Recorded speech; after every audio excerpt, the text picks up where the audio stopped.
On passe la parole maintenant à Benjamin Franquet qui intervient donc sur la partie HVE. Ok, voilà. Ouais. Merci bien pour l'invitation aussi.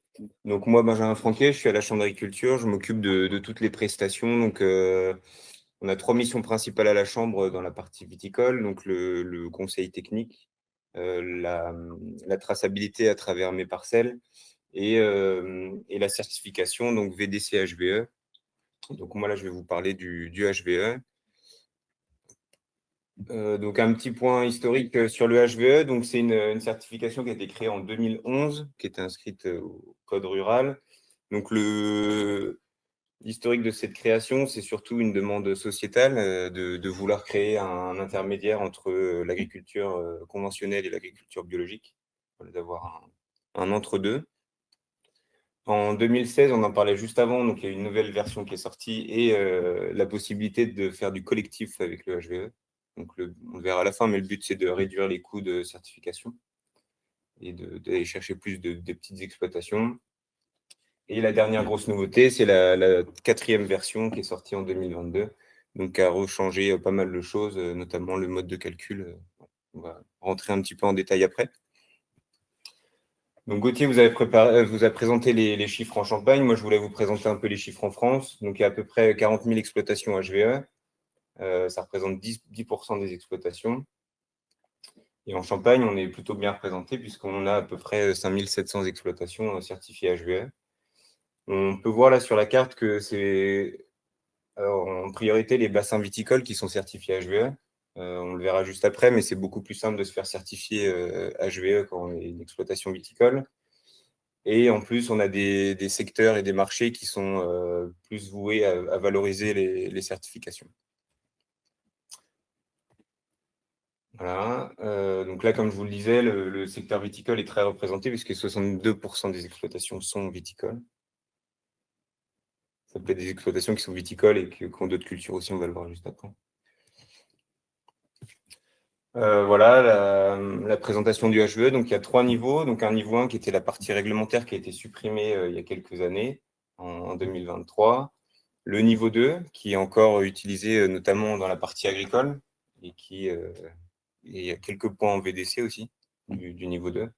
Et le niveau 3 que je vais vous présenter juste là, donc qui est le seul niveau qui représente le HVE, enfin, qui peut être revendiqué HVE. Donc voilà, et qui est donc une obligation de résultat. Là, on va aller mesurer les performances de l'exploitation, contrairement au niveau 2 ou comme VDC, où là, on va aller voilà, voir si l'exploitation a les moyens pour permettre d'avancer au niveau de la viticulture. Donc ici, le but du jeu dans HVE, c'est d'avoir 10 points dans chaque module. Donc le module biodiversité, le module phytosanitaire, le module fertilisation et le module eau, qui en viticole n'est pas audité, enfin en Champagne qui n'est pas audité, puisque on prend ici la partie irrigation et donc du coup qui n'est pas au cahier des charges de Champagne. Voilà. Il y a un seul critère qui est obligatoire, c'est de ne pas utiliser de CMR1. Voilà. Donc là, je voulais rentrer rapidement en détail pour montrer concrètement ce que c'est le HVE. Donc dans chaque module, on a plusieurs items. Donc là, on a par exemple le pourcentage de la surface agricole en infrastructure agroécologique. On a la taille des parcelles aussi. On a la présence de ruches, la vie du sol par voilà, plusieurs indicateurs aussi. Donc concrètement, qu'est-ce que c'est? On va aller regarder le pourcentage de biodiversité sur l'exploitation. Donc la biodiversité, ça se résume voilà, à des haies, à des arbres isolés, à des jachères, à des talus, et notamment à des bordures non productives, donc des tournières, des fourrières, ça dépend comment vous l'appelez. Donc voilà.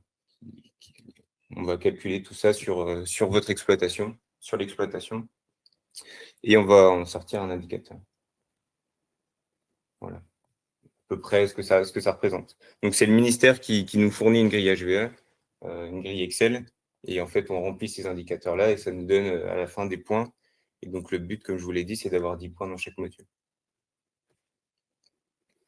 Voilà, d'autres points faciles en Champagne. Donc ici on va voir toutes les parcelles qui font moins de 6 hectares. Donc en Champagne, c'est assez facile d'avoir ces points-là par exemple. Un autre module, le module phytosanitaire. Donc ici, pareil, plusieurs items. Donc l'utilisation de CMR, les IFT, voilà, des surfaces non traitées, d'autres choses. Je vais venir aussi un peu dans le détail là-dedans. Donc les IFT, on regarde aussi dans le VDC, mais ici, on n'a pas de limite. On peut avoir autant d'IFT qu'on veut, sauf que, évidemment, plus on a d'IFT, moins on a de points sur ce module-là, enfin sur cet item-là. Contrairement à VDC où on a une limite sur les IFT. Dans les deux cas, c'est lissable sur 3 ans, donc ça permet de lisser les années difficiles comme l'année dernière et de lisser sur des années plus faciles comme cette année. On peut aussi aller chercher des points sur les méthodes alternatives. Donc pareil, quelque chose qui est plutôt simple en Champagne, l'utilisation de soufre sur toute l'exploitation vous permet d'avoir 3 points ici. Donc c'est des points assez faciles à les récupérer en sachant que tous les programmes maintenant ont du soufre en début de saison. Ici, on peut aller aussi chercher des points sur la prospection à la flavescence dorée. Donc voilà, c'est des points assez faciles aussi. Et enfin, le dernier module, donc la partie fertilisation. Donc là, c'est assez simple. La plupart des points sont récupérés sur le bilan azoté. Donc on va regarder tout ce qui est apporté dans l'exploitation et tout ce qui est exporté à la vendange.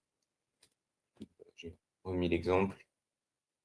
Donc voilà, très concrètement, une exploitation apporte dans la plupart des cas 60 unités d'azote. C'est ce qui se fait souvent en Champagne. Et une année comme celle-ci, enfin comme l'année dernière, on a exporté 38 unités d'azote. Donc voilà, on avait facilement 7 points sur cette partie-là. Et en plus, on va prendre derrière la part d'azote organique. Et voilà. Donc ça, c'était concrètement ce que c'est le HVE. Donc c'est une certification qui évolue assez régulièrement, qui se cale sur les évolutions des exigences de la PAC. Donc là, on a une nouvelle version qui va sortir dans les prochaines années. Donc ça, c'est un tableau qui est fourni par le ministère sur un peu les évolutions et les futurs travaux sur HVE. Donc là, il y a un gros module, il y a plusieurs modules qui vont sortir sur le sol, le carbone et les gaz à effet de serre. Voilà, c'est en travail pour l'instant, enfin, en groupe de travail. Il y a la gestion de l'eau qui est en refonte actuellement, mais on ne sera toujours pas concerné dans la partie viticole. Voilà. À peu près les évolutions qui vont arriver sur le HVE. Donc, contrairement à ce qu'a dit Gauthier juste avant, le but du HVE, il y a un petit enjeu commercial dessus pour l'instant. Donc, il y a 2 types de logos. Un logo qui est plus fait pour toute la partie plaquettes, voilà, site internet, etc. Il y a un logo qui est plus pour le produit, donc tout ce qui est bouteilles, carton, emballage. Voilà. Donc ça, on le voit assez régulièrement dans la distribution. Il y a un seul critère, c'est qu'il faut avoir plus de 95% d'ingrédients HVE dans la bouteille. Donc nous, c'est juste le point de vigilance en Champagne avec les réserves, enfin la réserve qu'il peut y avoir dans la bouteille, qui peut du coup limiter ce logo. Et pour finir, donc quelques leviers agronomiques. Donc voilà, il y a quand même une mesure de performance de l'exploitation. Donc l'exploitant peut derrière de lui-même se donner voilà, un plan d'action pour améliorer ces mesures de performance. La certification, comme elle est faite actuellement, il n'y a pas cette notion d'amélioration d'une année sur l'autre. Voilà, c'est juste une mesure d'indicateur. Par rapport à la partie économique, donc voilà, ça peut permettre d'atteindre des nouveaux marchés, notamment commerciaux. Voilà. On a aussi donc une rémunération qui est de l'ordre de 25 à 35 centimes du kilo, ça dépend voilà, du négoce ou de la coopérative. On a aussi, donc, comme je vous l'ai dit juste avant, ce logo qui a une vocation plus commerciale. Il y a une association HVE qui a été créée là, cette année, fin d'année dernière, qui a pour but justement de valoriser le HVE et de le faire reconnaître au niveau national, plus que ce qu'il n'était. En autre levier économique, il y a le crédit d'impôt HVE. Donc Gauthier en a parlé juste avant. Donc il était validé dans le projet de loi de finances 2026, qui n'est pas encore passé, mais d'après ce que j'ai vu, il va peut-être passer plus vite que prévu. Donc voilà, donc ça c'est en attente. Donc 2 500 € dès la première certification par numéro de siret. Donc ça peut être un vrai levier pour voilà, un coût de certification qui est quand même voilà, qui est là, qui est de 500 à 800 € par an en collectif. On est à peu près dans les mêmes prix en individuel, ça dépend si vous vous faites accompagner par un organisme accompagnant ou non. Mais voilà, c'est un coût non négligeable, mais qui Qui est rentable. est rentable. Qui est rentabilisable. C'est ça. Et la démarche, elle n'est pas très compliquée, enfin, voilà, ça se fait plutôt bien. Il y a un effet cliquet, ceux qui sont certifiés HVE ne reviennent pas en arrière. Très rarement, non. Malgré ça s'est un peu tendu, c'est ça le référentiel? Ça s'est complexifié et finalement, on a réussi à maintenir un peu le niveau d'exigence qu'il y avait avant. Ouais, en Champagne, mais. Ouais. Dans certaines filières, En fait, il y a toute la partie agricole qui est beaucoup plus compliquée à. Ouais, voilà.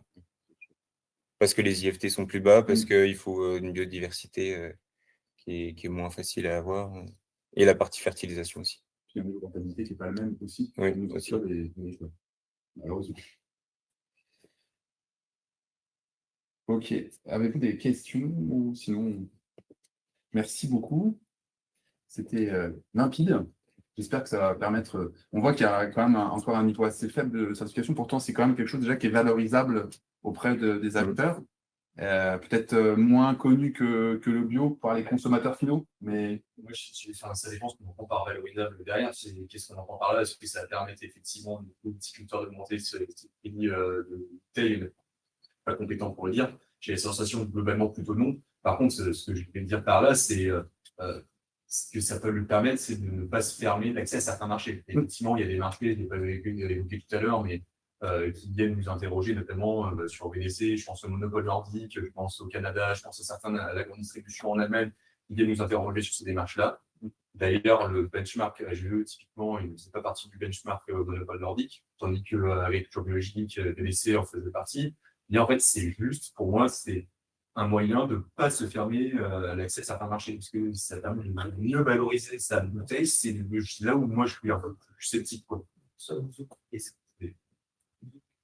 Qu'est-ce qu'il n'y a pas de valorisation, hormis sur le bio, d'accord, les autres certifications, il n'y a pas de valorisation. D'ailleurs, vous faites un micro-trottoir, vous demandez aux gens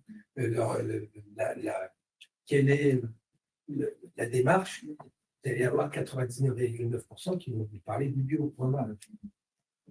est-ce que c'est parce que justement, il n'y avait pas jusque-là une association prête à valoriser la démarche HVE auprès, parce que peut-être que c'est parce que c'est pas assez communiqué dessus. Là, vous parliez d'une création d'une association qui allait être là pour promouvoir la HVE. Peut-être qu'après ce travail qui va être réalisé de communication, il y aura quelque chose. C'est vrai que dans la distribution, on commence à voir de plus en plus le code sur la boîte des légumes, des trucs comme ça. C'est vrai que nationalement, forcément, la HVE est plus connue que la VDC.